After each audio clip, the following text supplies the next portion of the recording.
Hey everyone, Greta here. Today I'll be sharing with you a very simple way of building up your core. And it's something that we always do in a physical yoga practice, but maybe you're not that aware of it. Before we begin, please like my video, share and subscribe to my channel if you haven't already done so. Alright, so the theme for today is a technique to build up the core. So core, C-O-R-E, is still a very popular term, but then just FYI, when I talk about core, it's not just these guys here, nor this entire section, but basically the entire body, the bigger muscles for stability. So we'll talk about the legs, the hip flexors, the abs, the side, the back, the arms, and the shoulders.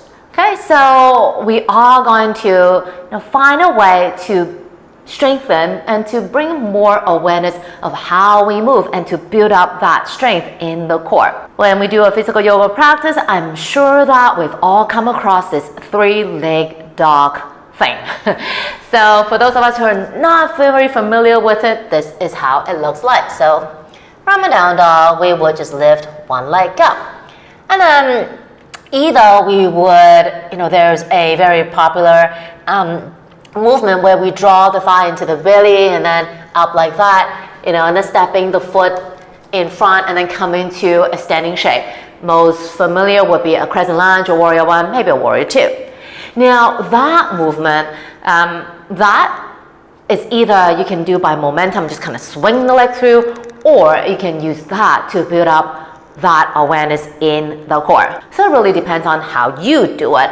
Are you this, leg up and then just step the foot in and then come into a warrior one and just kind of swing it in and then do a warrior one like that? Or do you leg up and then step the right foot into a warrior one? You can draw the thigh into the belly while arms pushing the floor away. Maybe feel the knee coming to the nose and then leaning forward, push, push, push, coming to like a plank. And then before you step the foot in, then back heel on the floor, and then you come up, boom, warrior one. The first way, purely momentum, just swing, swing, swing. Sometimes it does feel good to swing and just kind of hang. But then if you are, wanting to practice to be more conscious and to be more aware of what you are doing, what muscles you are moving, and how you are moving, it will be much more beneficial if you do it the second way. Now, for the second way, you're drawing the thigh into the belly, pushing and all that, and eventually stepping the foot in between your hands. Now that movement might not be, applicable for everyone.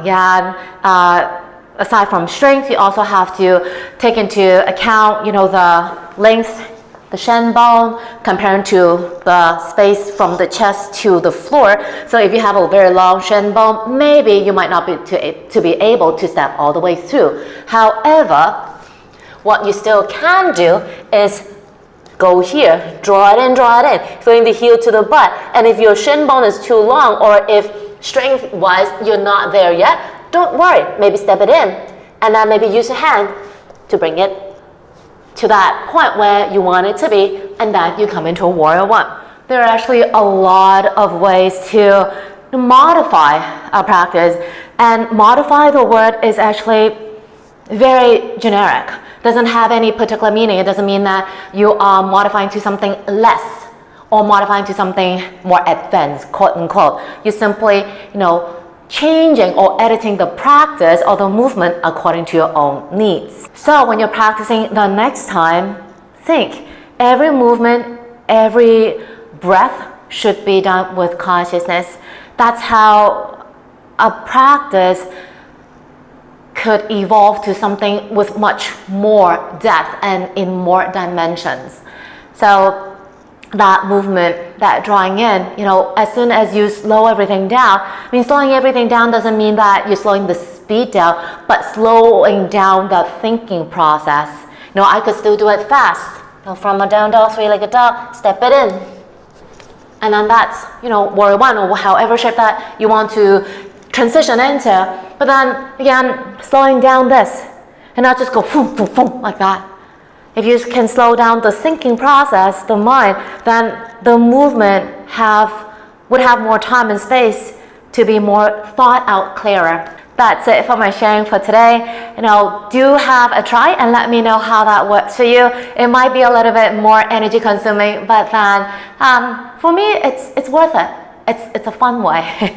Like my video, share, subscribe to my channel if you haven't already done so. And if you want to practice with me, just DM me. Take it easy.